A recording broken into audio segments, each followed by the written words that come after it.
Righto guys, look, in today's episode, I'm back on deck. It's been a crazy couple of weeks and I'm sorry I missed the last two, but that's just how it goes.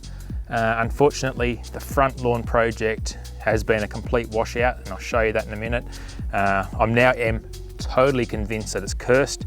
I had everything lined up. I had turf booked, I had mates lined up to help me lay it. I had everything done and then I got struck down with man flu.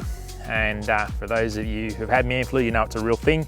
And for those of you who haven't, you'll understand one day.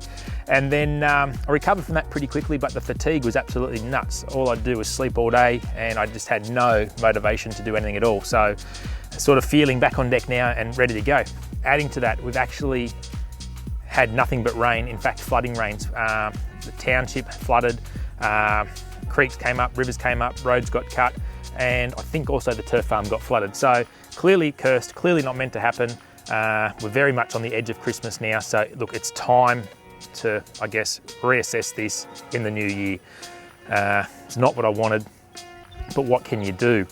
Today we've got a lot of mowing to do. I'm going to give the Zoysia a first cut. So first cut on the Zoysia. A lot of people have been asking about what's happening with the Zoysia, and over the last couple of weeks, it's really started to wake up for Zoysia. So we're going to have a look at it. Take you out the front in a minute and show you the absolute disaster that's there. A lot of stuff's washed away. I've had to put up some sedimentation control. I've lost a lot of sand, but as I said, we've had hundreds and hundreds and hundreds of millimeters and seems to be day after day, storm after storm. So hopefully we've seen the last of it now. According to the weather, La Nina is meant to sort of recede into January. So hoping to get the front yard fixed up because I'm not going to repair it now until I'm ready to lay. There's no point to keep hiring machines, paying out money, and then not being able to get turf down. So that's going to be a project for the new year now, which is very, very frustrating, but there's not a lot I can do. So I'll take you out there. Let's have a look at the damage. So as you can see, I've even actually managed to lose a lot of my gravel driveway. The water just came rushing down through here. It took it all with it and unfortunately deposited it all through here, and in its path it took all this sand that was here, washed it out down the road. So sedimentation control's going in. Major washouts now through here. Sedimentation's caught a lot of that now, same as over here. So unfortunately it's even managed to undermine the concrete strip here, which won't be a problem going forward. We'll sort it out. But yeah, look, it's just created an absolute mess and disaster. It's the last thing I really needed to deal with on top of being so sick. But hey, nothing ventured, nothing gained, and what doesn't kill you make you stronger, they say. So that's what we're looking like over here. So apart from the weeds, these ones here aren't too bad. We'll spray these weeds out along here. Again, not too concerned about what's here. That's all looking pretty good. Now over here, again, not too bad. We've got a little washout underneath there. This area here was never filled up, so I've got to spray out this summer grass that's there. Across the back here, we've got a few weeds that have crept in, but again, I'll give that a bit of a hit with some Roundup before we go any further.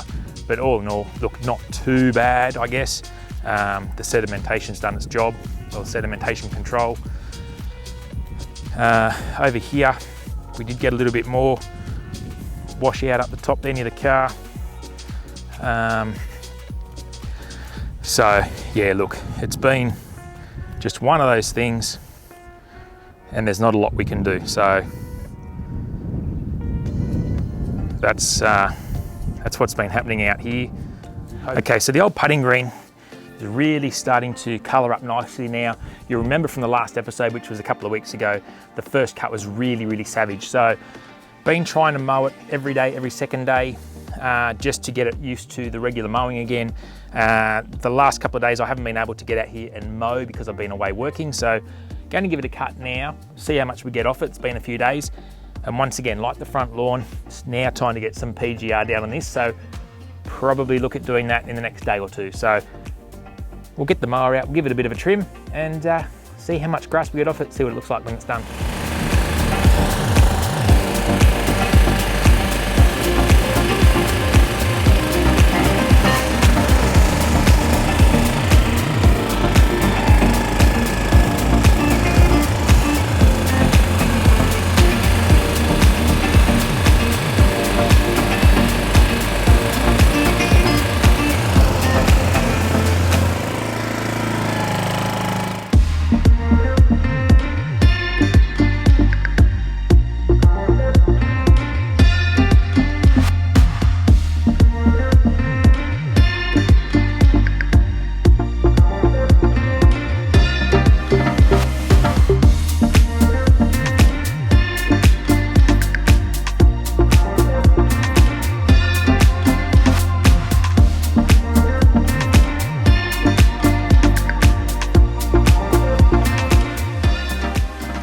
without a doubt, this Tiff Eagle would have to be probably my favourite couch grass.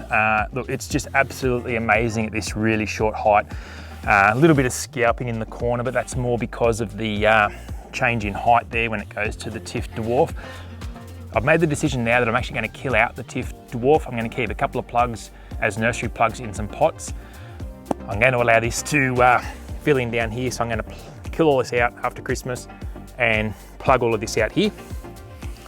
I really want for the Zoysia to be my green. There's no mistaking that. I won't make a decision on that till after this whole growing season. Now we're going to have a look at that in a minute. If I can get full coverage by the end of summer and I'm mowing it short, I'm mowing it like this, which is my intention, then I'll make an assessment then. I'd like to have it for a point of difference. However, this here seems to be really loving it, and it really comes across as if it could be cut a lot shorter than I'm cutting it right now. The Santorin is looking okay. It's improved. It's looking already better than it did last season. However, I really feel that's as short as it likes to be. Any shorter than that and it starts to be unhappy, where this here is a whole different ball game, and obviously it was bred to be short. So the Santorin will go.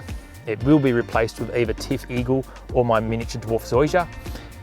I just don't know yet which way it'll be realistically.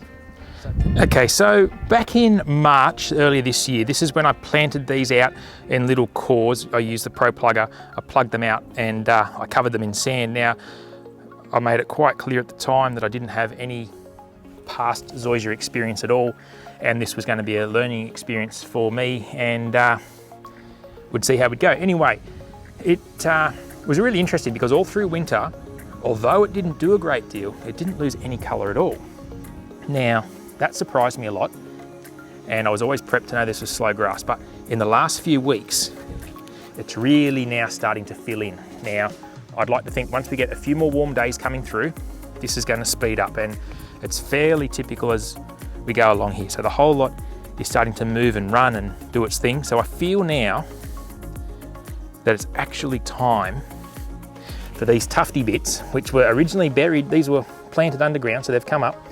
It's time to start knocking the top off those and see if we can't encourage a bit of more lateral growth. Now, one of the things about Zoysia is that I've realised and been told is that it tends to be a little bit more of a rise zone style grass. In other words, it sort of just pops up out of the ground where the couch will run across the ground. This does that too, obviously, but it just seems to appear and then spread out. So if that makes any sense, it sort of seems to rely a little bit more on rise zones rather than stole-ons. Well, that's what I make of it anyway. You can see here, that really just emerged from the soil. It didn't actually spread across the ground so much like this bit here. So what I've done today, I'm going to use the Scott Bonnie here, which is the height I set on the front, which I think's about 8mm. It might be somewhere there. Now, that might be a bit aggressive for these particular bits, but I also want to just clean up any loose sticks and twigs and so forth, because obviously I'll show you some footage if I haven't already. This all got flooded out as well. So I might just run over this quickly with the rotary on a low setting, just to suck up any garbage that's here. Then what we'll do is, as I said, we'll stick the Scott Bonner on it, and we'll start mowing. It'll look a bit scalpy for a while with those top plugs, but the stuff underneath will be fine. It won't lose any colour. So once I get these tufts down, we should be right to incorporate this into my weekly mowing, start training it down short, see if we can encourage it to spread a little bit faster. I don't know if that'll happen or not, and we'll go from there.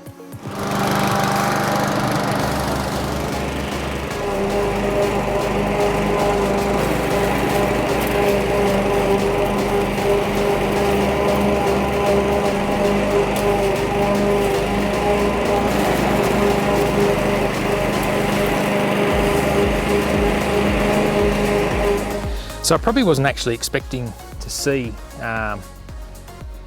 so much dirt or sand, I guess, in those little tufts, but unfortunately I don't want to build up this ground anymore by top dressing at level because it's already high enough. So unfortunately we're going to get these scalpy bits. Bit hesitant now to put that cylinder mower on it, but we'll still see, we'll still do it, because at the end of the day it has to sort of come down, it has to get back to that normal level. Did I leave it too long to cut the first time like it is now? Probably did. but hey, it is what it is. And at the end of the day, look, it will be fine. It just might not look perfect in the meantime. So I will put the cylinder mower on it. I'll just see how it goes. I certainly wouldn't put the Toro on it, but I'm happy to put the little Scott Bonner on it. So we'll just see how it goes. And it's not going to look pretty, but it's going to be for the greater good.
Well, that felt like absolute machinery torture. I was shuddering every time I went over one of the little tufts because this catcher is probably more full of sand than it is of grass. Look, this reel here is ready for a sharpen. I'll probably give it a back lap before I subject it or put it back on the front lawn, but it's actually probably had the right effect. Going forward, should I have probably got that little Scalpy Victor out? I probably should have done, but hey, look, a few more runs with this now, and I'll probably run over it a few more times before I sharpen it again. And I think we'll be well on our way, and providing I just keep up now with regular mowing with this for now, I think that's all we can ask for, and I think it'll actually cover over quite well. Look, it's starting to grow now. I was told that Zoysia in New South Wales particularly probably gets about seven months of the year to grow, and the rest it's sort of in that twilight zone or in dormancy. So hey, look, it's a great little experiment, and I'm happy I'm doing it. I don't have any regrets. Okay, so we'll wrap the video up here today. But just before we do, for those of you who might not be on Facebook or Instagram, got the new Aussie Lawn stickers that had just come in.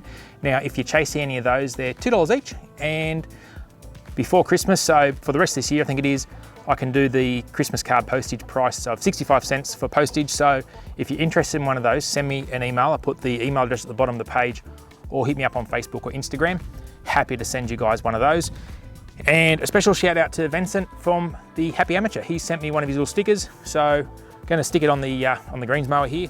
There it is. And finally, yesterday my 5.4 litre Easy Flow turned up. What a big Bertha. So this is the 5.4 litre unit, absolutely huge. So great looking thing, being horizontal, better for valve boxes really. So once the products run out in the 3.2, I'll swap this one over, which frees me up to use the 3.2 for quick manual applications of various things, or if I want to plug it into one of my micro mist irrigation systems in the lawn, etc. So big shout out to the guys at Easy Flow for that one. Anyway guys, look, have a great weekend. We'll catch you here next time on the Aussie Lawn.